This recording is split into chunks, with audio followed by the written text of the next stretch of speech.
Hi! Natatawa ako. May isang matanda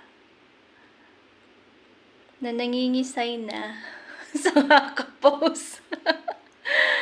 Yung matandang yun, si Ems. Uy, Ems!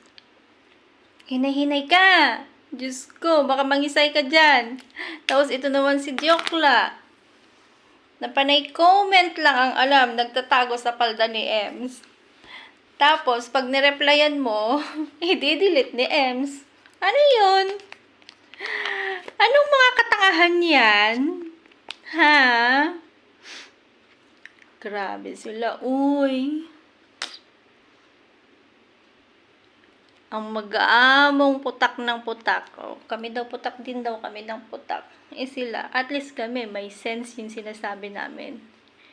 Ikaw, Jokla, hanggang comment ka na lang. I-mention mo pa ako sa comment mo, tapos pag nireplyan ka, i-delete naman ni Ems.